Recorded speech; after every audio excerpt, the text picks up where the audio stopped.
Hello everyone, how are you doing today? Hoje na nossa aula 10 estamos falando sobre a escrita acadêmica e um ponto fundamental que é como elaborar os resumos, que são aqueles abstracts, né? Para a pessoa ter uma breve noção do que a gente vai estar abordando no nosso trabalho. Então vamos dar sequência aqui nos nossos encontros. Bom, como objetivo, a gente vai entender as diferenças principais entre resumo em português e o abstract no inglês, identificar a estrutura padrão de um abstract acadêmico, o estilo de linguagem apropriado para os abstracts e conhecer verbos e conectores que são úteis para a elaboração desses abstracts eficazes, né? E por último, vamos analisar exemplos práticos, né, de alguns abstracts que foram bem estruturados, beleza? Bom, diferença aqui, né, do resumo para o abstract. Bom, basicamente o resumo, ele é uma síntese bem concisa, né, do trabalho acadêmico, em português mesmo, e geralmente vai ter uma estrutura flexível, né, não é muito padronizada. Agora, o abstract, ele é em inglês e ele tem mais um padrão mais rígido, né? Vamos dar uma olhada aqui na tabela ao lado, que ela dá uma resumida. Bom, basicamente o abstract, ele é a porta de entrada, né, para o trabalho na comunidade acadêmica internacional, por isso ele é importante.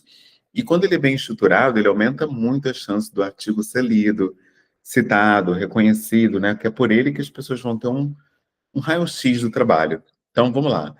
Bom, geralmente o resumo vai de 150 a 500 palavras. O abstract, ele já vai no máximo até 250, ele é menor. Como a gente viu, né, o resumo, ele é mais flexível, o abstract tem um padrão mais rígido, o tempo verbal do resumo, ele varia, normalmente presente, às vezes passado. Geralmente o abstract é mais estruturado no passado. A primeira pessoa, ela normalmente é evitada quando você tem o abstract, mas no resumo ela é permitida às vezes. Seções explícitas ali, você não costuma ver no resumo, né? Raramente você vai ter seções, né, no resumo, mas no abstract você tem estrutura mais fragmentada, então frequentemente ele vem bem estruturado com as seções ali delimitadas. As palavras-chave, elas vão vir após o resumo, né? E após o abstract também. Só você vai ter ali o que a gente chama de keywords, né, no inglês, que são essas palavras-chave, perfeito? Bom, como é que é essa estrutura, né? O abstract acadêmico, quando ele é eficaz, ele tem aquela estrutura que a gente conversou, né, do I'm read, né, que é a introduction, a introdução, methods, os métodos usados, results, os resultados, né, que foram almejados ali, e discussion, qual é a discussão que se propõe ao trabalho, ou então variações dessa estrutura. Normalmente, ela permite que os leitores leiam rapidamente e peguem esses elementos de uma maneira bem precisa, né? E um bom abstract, ele vai ter a concisão, né? Ele é muito bem utilizado, né? As palavras, elas têm um foco, ele não fica divagando no texto. Ele é completo, ele tem todos esses elementos essenciais que a gente comentou. Ele é independente, né? Você consegue entender o abstract sem ler o artigo para isso. Então, ele é completo em si mesmo e ele é preciso também, porque ele reflete fielmente o conteúdo do artigo. Então, quais são os pontos fundamentais dessa estrutura? Primeiro, a contextualização.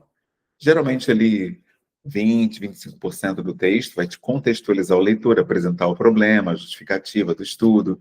Depois, os objetivos, que vai de 10% a 15% da extensão do texto, vai indicar o propósito, né, daquele estudo ou as hipóteses que estão querendo ser testadas. Tem a metodologia, 25% ali, um quarto do texto, né? Apresentando brevemente, descrevendo os métodos, materiais, procedimentos que foram usados e os resultados, né? Results, que a gente viu lá, que são os principais achados e dados relevantes daquele estudo. Um terço, mais ou menos, né? 30% ali da extensão. E, por último, as conclusões e implicações, que vai de 15% a 20%.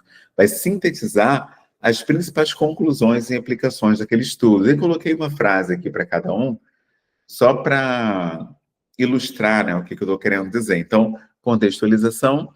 Climate change poses significant challenges to coastal communities worldwide. Né? Então, a mudança climática, ela apresenta, né, desafios ali para as comunidades na costa, comunidades litorâneas ao redor do mundo.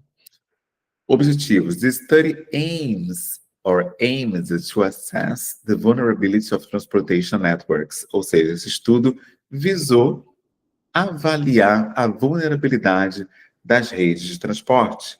Metodologia. We developed a GIS-based model integrating topographic data. Então, você vai descrever qual foi o método utilizado, método, modelo, enfim.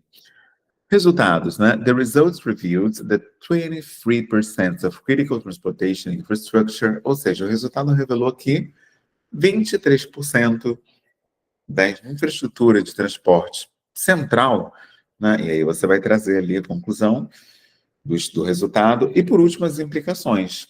These findings, ou seja, essas descobertas, highlights, elas destacam the urgent needs, a necessidade urgente por planejamento adaptativo da infraestrutura, né? Então, ele vai trazer ali urgent need for adaptive infrastructure planning, né? Então, você percebe que são sessões bem articuladas. Agora, a linguagem, né? Principais características, a concisão, como a gente falou, objetividade, formalidade, precisão, e vai ter bastante clareza também. Agora, o que se visa evitar, né? Como a gente comentou, a primeira pessoa, que é o I, eu, we, nós, our, nosso. Abreviações que não são reconhecidas, né? Que não são padronizadas. Citações também, né? Citação direta não é indicada no abstract. Informações novas, né? Já que ele é um resumo do texto, não pode ter nada de novo nele. E linguagem promocional, ou seja, aqueles superlativos, né? Que colocam muito destaque ali para o que está sendo feito, porque a ideia não é promover, é só resumir. Então, excelente, revolucionário, nesses tipos dessa natureza. Agora, exemplos de reformulação. Evitar we believe, né, nós acreditamos. Our findings extremely important. O ideal é this findings suggest. Eles sugerem, né? Porque eu creio, fica uma coisa muito subjetiva. Por exemplo, I conducted interviews. Lembra que a gente falou que a primeira pessoa é evitada? Então, interviews were conducted, ou seja, entrevistas foram conduzidas. É melhor do que eu conduzir. Perfeito? Então, verbos interessantes aqui para o abstract, para a gente. Na introdução, aim, address, examine, explore, investigate, analyze. Agora, ó, focus, foca. Seek to, procura. Attempt, ele tenta. Evaluate, né, ele avalia. Verbos para parte de metodologia. Conduct, perform, carry out, employ, utilize, apply, collect, analyze, measure e calculate. Para falar de resultados, é interessante usar o review, que é revelam, show, mostram, indicate, demonstrate, confirm. É legal, né? Porque confirma, mostra que de fato o estudo cumpriu o seu papel, né? Ele confirmou algo. Suggest, né? Ele sugere, highlights, destaca, identify, identifica, finds, ele encontra e observe, né? Observa. E aí, para a parte da conclusão e das implicações, conclude, argue, propose, recommend, contribute, enhance, extend, support, emphasize e provide. Então, esses verbos são muito interessantes e a escolha do verbo adequado é determinante para transmitir a sua autoridade, né, no idioma. Isso é importante. Então, tempo passado para descrever o que foi feito, presente para falar de conclusões e implicações, voz ativa para dar maior clareza e evitar verbos vagos, né, como fazer, né, ter, né, verbos mais intencionais como esse que a gente está trazendo aqui, ok? E os conectores são importantes, a gente comentou. Então, para adicionar informações, tem o additionally, que é inclusive, furthermore, além do mais, moreover, também é além do mais, in addition, em adição, e o also, que é o inclusive também. Para ter ideia de contraste e comparação, however, que no entanto, nevertheless, in contrast, conversely, while e whereas. Para falar de causa e efeito, tem o therefore, que é o portanto, o thus, que é o equivalente também ao therefore, consequently, né, que é consequentemente, as a result, como um resultado, e o hence também é muito usado. Agora, para falar de conclusão, a gente tem o in conclusion, to conclude, finally, overall e o in summary. Então, esses são muito cotados para dar essas tônicas aqui que a gente está indicando, né? Óbvio que você pode ter outras ideias, né? A ideia de explicação, por exemplo, né? Então, sempre esses conectores vão ser interessantes para transmitir segurança, né, no uso da língua. Agora, os conectores nesses abstracts, eles criam lucidez, fluidez também, porque mostram que você está conectado ao tema e que o tema está fluido, e coesão entre as sessões, que as sessões estão conectadas.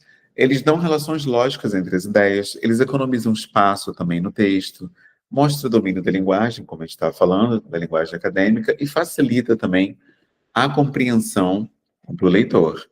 Então, aqui tem um exemplo de abstract para você poder pausar aqui nessa tela e dar uma lida, né, para entender, ó, com cada parte delimitada para você ver, com as keywords também, explicando a estrutura do abstract e as características linguísticas. Então, aqui para você, de fato, pausar a tela, colocar em tela cheia, ver com calma, para você ter esse aprofundamento, perfeito?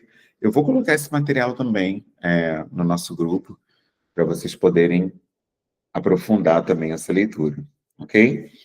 Bom, além disso, como sempre, né, a gente traz algumas questõezinhas para aprofundar. Então, já está o link para vocês poderem responder. E na nossa aula síncrona, a gente vai conversar sobre essas questões, ok?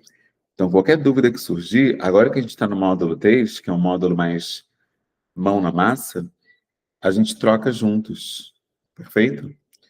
Não se esqueçam, tá? Dúvidas, anotem, para quando a gente se encontrar lá no dia 17 de novembro, a gente poder tirar juntos as dúvidas.